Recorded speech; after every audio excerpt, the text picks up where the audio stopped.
Manipur kuki kauba furup natraga mi amata leite kuki haina khangnaribasing asidi mitopni Michael Lamjathang. Manipur kuki kauba furup natraga mi amata leite kuki haibasi furup sunate adubu kuki haina khangnaribasing asidi Manipur changlakpa mitopni haina thadau furuki masaknaiba luchingba Michael Lamjathangna phongdokri. Wafam asingasi kokomina sinduna yamlaba miyamna saruk yaduna Kwakathelgi Tidim ground gi hawrakliba thangmaibandagi thau ground lamthungpham oiraga mafam adu da pangthokiba miyamgi mifamda saruk yaraduna mahakna phongdokhibani mahakna hai Manipur da mitop oina laklaga aranba pambai sizinaduna masagi puwari leijaba lamdamasi thugaiba yaroi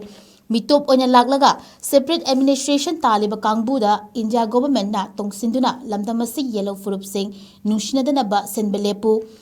Chinda Kundariba yellow furup oiriba furup singbu mitop haibadi kuki narco terrorist singa makoigi nongmai chindoda namfu safuda namthaduna thamli haduga India government na yengduna lairi haiba wafamsu phongdokhi Manipur na India da tinkibagi furup sing nungshi chanana laiminaramba amasung himinaramba adu India government amaga nushinadana ba hotnaduna lagli hainasu mahakna union lengakta maral shireduna hai India government na kuki kulai paiba lalhoba sing sejanaduna lamdamasigi miyoi lak kuntra henbabu awa chaitheng piri haiki Manipur kansi hairabadi mahirol dagi Manipur da nungshi chanana himinarakpa furup sing asi miyamna mayek shengna khangba changi Manipur gi pak chawba square kilometer lising kun nithoi chahunga kunga taret asi kansi hairabadi chingtam khaidana amaga nungshi chanana himinasi loinana yelho mi singi marakta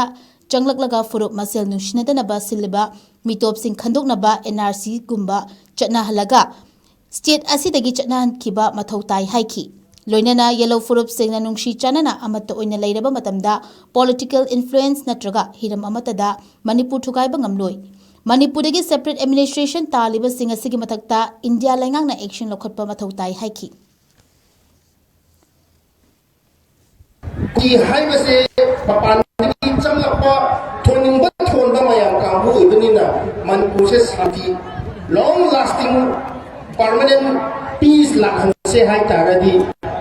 ki hai ba khurup leite ni su leite bari san se hai ba su ando se moi se mafam marang leite ba gi maram oiduna project su leite ba gi maram oiduna ki hai ba se koi Manipur da leite hai ba se isolate to se hai ba se praja mayam da ei appeal to jari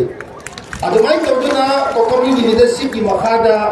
akoi Manipur da santi halaknaba IDP ki resettlement to nanaba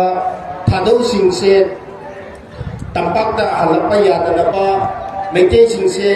Kampopi da Chochampur ching da halakpa yadanaba ki dabakta road map yat laga Manipur CSOs mayam da thamni process di hauri matam di ketang changba yuwani adu praja mayam na khangbiu adu akoi punnamak chatminna se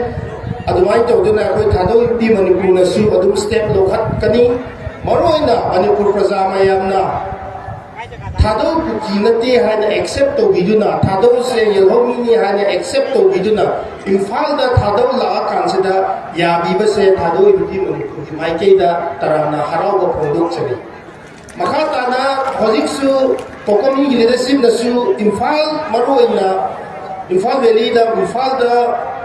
hostile elements leitre Manipur da praja mayam bu kari chari nisu besida kokomi leadership coordinator alo diren ka colleague mayam aduga bangda dinjin riba Pumnamak Hadoi ki Manipur ki maikeni ki greetings ama waina Manipur macha ama waina khodi side ki di